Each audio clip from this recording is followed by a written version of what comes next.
Hello. কে বলছেন? জানতাম তুমি আমাকে চিনতে পারবা না। কে আপনি? তোমার সেই পাগল, সে তোমাকে পাগলের মতো ভালোবাসতো। ও আচ্ছা, আপনি তো ফোন দিয়েছেন কেন?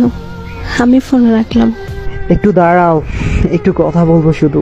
আমি অপরিচিত কারোর সাথে কথা বলি না। এক সময় তো অনেক পরিচিত বলতে। কালকে তোমার বিয়ে, তাই না? বিয়ের কথা জানেন, তাহলে এখন বলতেছেন কেন?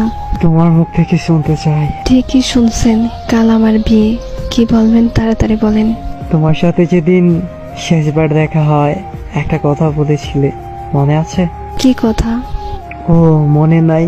আমি বলেছিলাম তোমার যেদিন বিয়ে সেদিন আমি এই দুনিয়া থেকে হারিয়ে যাব। দেখেন, শুধু শুধু পাগলামি করেন না প্লিজ। সত্যি আমার কপালটা একেবারেই খারাপ। ভাবছিলাম আমার মুখে মৃত্যুর কথা শুনে তুমি বলবে তুমি কি ভাবছো, তুমি কি ভাবছো, তুমি মরে গেলে আমি বেঁচে থাকবো।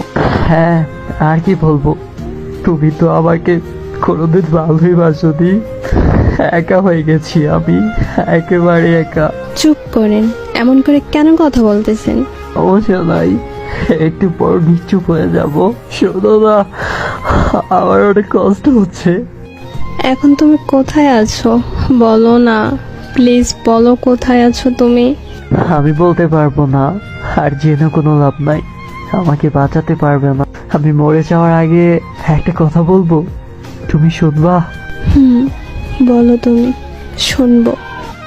জানো, অনেক স্বপ্ন ছিল তোমারে দিয়া, তোমার কোলে মাথা রাইখা ঘুমাবো। আমার অনেক কষ্ট হচ্ছে, সত্যি অনেক কষ্ট হইতেছে আমার। আমার সময় শেষ, ভালো থেকো তুমি, নিজের খেয়াল রেখো। কোথায় যাবা তুমি?